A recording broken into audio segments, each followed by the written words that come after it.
এইবার আমরা শান্তিপুর থেকে একটি অটো রিজার্ভ নিয়ে ফুলিয়া এসেছি আমাদের নামাচার্য হরিদাস ঠাকুরের ভজনস্থলী দর্শন করার জন্য, কীর্তিবাস পূজার জন্মস্থান এবং সমাধিস্থান দর্শন করার জন্য। রাধে। ফুলিয়াতে শ্রী শ্রী হরিদাস ঠাকুরের নির্যাণ তিথি উপলক্ষে হরিদাস ঠাকুরের জীবনী কথা আলোচনা করতে গিয়ে আমরা হরিদাস ঠাকুর বেনাফুল এবং বেনাফুল থেকে চাঁদপুরে এসেছিলেন এবং চাঁদপুরে আসার পরে হিরণ্য আর গোবর্ধন জমিদারের সেই রাজসভাতে উপস্থিত হয়েছিলেন। এই পর্যন্ত আমরা আস্বাদন করেছিলাম প্রথম পর্বে। এখন আমরা দ্বিতীয় পর্বতে এসে উপস্থিত হয়েছি। তাহলে হরিদাস ঠাকুর যখন তাদের বাড়িতে গিয়েছিলেন তখন রঘুনাথ দাস গোস্বামীর বয়স ছিল মাত্র 15 বৎসর। তিনি সবার মধ্যে আসিয়া হরিদাসকে দণ্ডবত প্রণাম করত, এক পাশে দাঁড়িয়ে ঠাকুর হরিদাসের শ্রীমুখ হইতে হরিনামের মহিমার কথা শ্রবণ করতে লাগলেন। হরিদাস ঠাকুর সকলের সম্মুখে রঘুনাথ দাস গোস্বামীর মস্তকে হাত দিয়ে আশীর্বাদ বর্ষণ করলেন। সবার মধ্যে যে সমস্ত পণ্ডিতগণ ছিলেন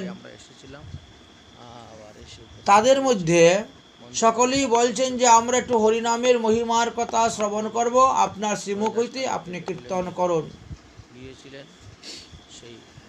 তখন এক ব্যক্তি বললেন, কেহ বলে নাম হইতে হয় সর্বপাপ ক্ষয়, আরেকজন বলছেন আরে না না, নাম কেহ বলে নাম হইতে জীবের মোক্ষ হয়। তো এইভাবে এক এক পণ্ডিত এক এক রকম সিদ্ধান্ত যখন স্থাপন করছেন তখন শ্রী হরিদাস ঠাকুর নামের মুখ্য সিদ্ধান্ত কহিতে লাগিলেন। হরিদাস ঠাকুর বলছেন, হরিদাস কহিনে নামের দুই ফল নহে, নামের ফলে কৃষ্ণ পদে প্রেম উপজয়ে, আনুষঙ্গিক ফল নামে মুক্তি পাপ নাশ, তাহার দৃষ্টান্ত জয়ছে সূর্যের প্রকাশ। হে পণ্ডিত মণ্ডলীগণ, সূর্যদেবের উদয়ের পূর্বেই অন্ধকার চলে যায়।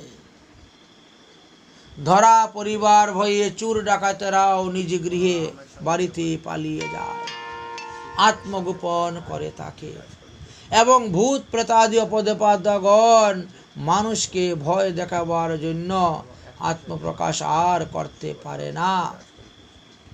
সূর্য উদয় হইলে মানবগণ সন্ধ্যা বন্দন আদি নিত্য কর্ম ক্রিয়াদি করে থাকেন। ওইছে নাম ও দয়ারম্ভে পাপ আদি খায়াম, উদয় হইলে কৃষ্ণ পদে হয় প্রেমোদয়। সুতরাং এই যে হরিনাম সংকীর্তন, এই হরিনাম সংকীর্তনের অপূর্ব মহিমার কথা তিনি বললেন। মুক্তি তুচ্ছ ফল হয় নামাবাস হইতে, যে মুক্তি ভক্ত না লয় কৃষ্ণ চাহেন দিতে। যারা প্রকৃত ভক্ত তারা কখনো মুক্তি চায় না, তারা চায় ভগবানের সেবা, সেবা করে সুখ দিব, এই মাত্র অভিলাষ। ব্রহ্মবিবর্ত পুরাণে এই বিষয়ে আমরা দেখতে পাই, লেখা আছে, সর্ব পাপ প্রশমনম সর্ব উপদ্রব নাশনম সর্ব দুঃখ হয়করম হরিনামানুকীর্তনম। হরিনাম সংকীর্তন করলে সর্ব পাপ ধ্বংস হয়ে যায়, সর্ববিঘ্ন নাশ হয়ে যায়, সর্ব দুঃখ দূর হয়ে যায়। হরিনামের মধ্যে এতই শক্তি। তাই তো নন্দী পুরাণে লেখা আছে, সর্বত্র সর্বকালেষু যেই অপি কুর্বন্তি পাতকং নাম সংকীর্তন কৃত্বা জানতি বিষ্ণু পরম পদম। সর্বজ্ঞ সর্বত্র সর্বসময়ে যাহারা মহাপাপ পরায়ণ পাপাচরণ করেন তাহারাও যদি নাম সংকীর্তন করেন তাহলে নাম প্রভুর কৃপাতে তারা অনায়াসে সমস্ত পাপ থেকে মুক্ত হয়ে হরিপদ প্রাপ্ত হইবেন। হরিনামের এত মহিমার কথা বর্ণন করে গিয়েছেন লঘু ভগবতামৃতেতে আমরা দেখতে পাই।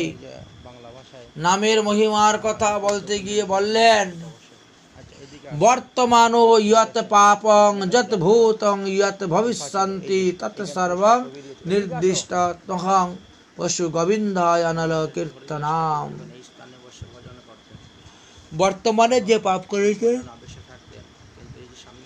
অতীতে যে পাপ করেছেন, ভবিষ্যতে যে পাপ করিবেন, শ্রী গোবিন্দের নাম গ্রহণ করা মাত্রই নামানল ওই পাপ রূপী তুলাকে ভস্মীভূত করে দেয়।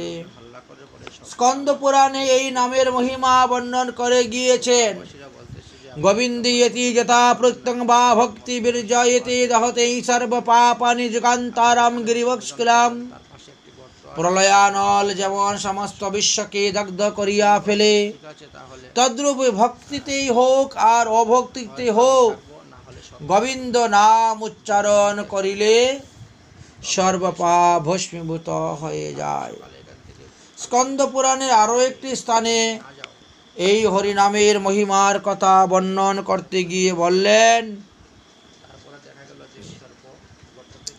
গোবিন্দ নামনা যো কতিশ নরো ভবন্তি ভূতলে কীর্তয়ান দেব তস্যাপি পাপং জান্তি সহস্রদা। সুতরাং এই সংসারে যদি কোনো ব্যক্তির নাম গোবিন্দ থাকে, তাহলে তার নাম উচ্চারণ করলেও নামাবাস হয়ে যাবে, নামাবাসের ফল পাওয়া যাবে। এ গোবিন্দ কোথায় যাচ্ছ জলে বলে এইভাবে কেউ আহ্বান করে, তৎক্ষণাৎ তিনি পাপরাশি হইতে মুক্ত হইবেন। কেননা ভাগবতের ষষ্ঠ স্কন্দের 2য় অধ্যায়ের 14 নম্বর শ্লোকেতে বললেন, সাংকেতং পরিহাস্যম স্তুবম হেলনমেব বা বৈকুণ্ঠ নাম গ্রহণম শশাগ্রহর বিদু। অর্থাৎ সংকেত করিয়া পুত্রাদি ছেলে মেয়ের নাম গ্রহণ, সেইভাবে নাম রাখা। সংকেত গ্রহণের ছলে হোক বা পরিহাস পূর্বকে হোক বা গীত আলাপ পুরাণাদি পাঠে হোক, কিংবা হেলায় অথবা অবহেলায় যদি অবজ্ঞায় যদি কেউ হরিনাম সংকীর্তন উচ্চারণ করেন, তাহলে তিনি অখিল পাপরাশি থেকে মুক্তি লাভ করিতে পারিবেন। ইহা ছাড়াও বিষ্ণুর ধর্ম উত্তর গ্রন্থেতে আছে, পরিহাস পাশৌদং বিষ্ণু গৃহ্ণাতি নাম ইয়াহে কৃতার্থতে অপি মনুজাস্তিভ্যয় অপি রাম নমো নমঃ। পরিহাস বা উপহাস স্বরে হো যাহারা হরিনাম সংকীর্তন উচ্চস্বরে করেন, তাহারা ধন্য। অতএব আমি তাদেরকে নমস্কার করি। হরি ভক্তি পরাজে চ হরি নাম পরায়ণা দুর্বৃত্ত বা সুবৃত্ত বা তেষাং নিত্যং নমো নমঃ। যিনি হরিভজন করেন, হরিভক্তি পরায়ণ, যিনি হরিনাম পরায়ণ, তাহারা যদি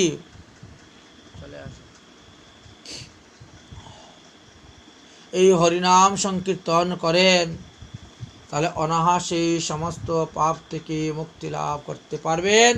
উপরন্ত চোর ডাকাত গুন্ডা বদমাস আদি তারাও তাদেরকে কিচ্ছু করতেই পারবে না, সেই সাধুদেরকে যারা নাম গ্রহণ করে থাকেন। এই জন্য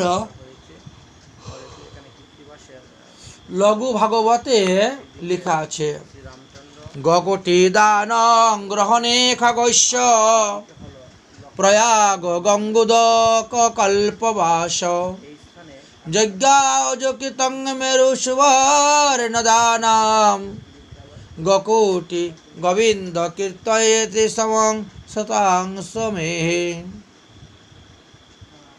গ্রহণের ছলে যদি কেউ 1 কোটি গাভী দান করেন, প্রয়াগের গঙ্গা তীরে যদি কেউ কল্পবাস করেন, 10,000 সংখ্যক যজ্ঞ যদি কেউ করেন, সুমেরু সদৃশ সুবর্ণ যদি কেউ দান করেন, এই সমস্ত পুণ্য যদি একত্র করা হয়, তথাপিও ভগবানের শ্রী গোবিন্দের নামের সমান হইবে না।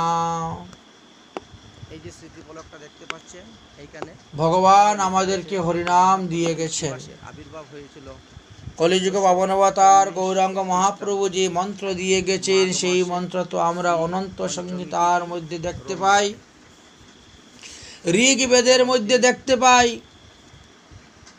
আদি কবি বাংলা। তাই বলছেন এই হরিনাম সংকীর্তন আমরা যেভাবে কলিযুগের মানুষ সংকীর্তন করতেছি তার একটু বিপরীত ভাবে আছে। মহাপ্রভুর প্রবর্তিত হরিনাম হলো হরে কৃষ্ণ কৃষ্ণ কৃষ্ণ হরে হরে, হরে রাম রাম রাম হরে হরে। ষোলশে তানি নামানি 32 বর্ণকানি কলিযুগে মহামন্ত্র সৎমাতু জীবনং তারণে। অতএব যারা এই 16 নাম 32 অক্ষর সর্বদা কীর্তন করেন তারা অনায়াসে মুক্তি লাভ করিতে পারিবেন। কলির সন্তরণ উপনিষদে লেখা আছে হরে রাম রাম রাম হরে হরে, হরে কৃষ্ণ কৃষ্ণ কৃষ্ণ হরে হরে। তার পিছনেও কতগুলি কারণ আছে। আচ্ছা, সত্যযুগে আমরা তারক ব্রহ্ম নাম দেখতে পেয়েছি। নারায়ণ পরা বেদা, নারায়ণ পরাক্ষরা, নারায়ণ পরামূর্তি, নারায়ণ পরাগতি। ত্রেতা যুগে যারা ছিলেন তারা তারক ব্রহ্ম নাম করিতেন। রাম নারায়ণ অনন্ত, মুকুন্দ মধুসূদন, কৃষ্ণ কেশব কংসারি, হরের বৈকুণ্ঠ বামন। দাপর যুগে যখন আসলো তখন তারক ব্রহ্ম ছিল হরে মুরারে মধুকৈট ভারে, গোপাল গোবিন্দ মুকুন্দ সৌরে, যজ্ঞেশ নারায়ণ কৃষ্ণ বিষ্ণু নিরাশ্রয় জগদীশ রক্ষ। এই কলিযুগে তারক ব্রহ্ম নাম হলো হরে কৃষ্ণ কৃষ্ণ কৃষ্ণ হরে হরে, হরে রাম রাম রাম হরে হরে। এটা মন্ত্র, কিন্তু কলিযুগ পাবন অবতার শ্রী শ্রী গৌরাঙ্গ মহাপ্রভু চিন্তা করলেন বেদ মন্ত্র তো সকলের উচ্চারণ করার অধিকার নাই, তাই স্ত্রী এবং শূদ্রের জন্য তিনি কি করলেন, বেদের উপরের লাইনটিকে নিচে নিয়ে আসলেন এবং নিচের লাইনটাকে উপরে দিয়ে বললেন যে এখন আর ওটা বেদের মন্ত্র রইল না, বেদ থেকে ওটা বেরিয়ে চলে আসলো, অতএব আপনাদের চিন্তা নাই, আপনারা সকলেই এই হরিনাম করতে পারবেন। মন্দিরে গৌমাতাও আছেন। যৎকৃতে দশবি বর্ষে তথাহং অননহম নিত্যম দাপরে ততে সম্যং হি অহোরাত্রেণ তত্র কলৌ। বিষ্ণু পুরাণে 6ষ্ঠ অধ্যায়ের 2 নম্বর শ্লোকে বললেন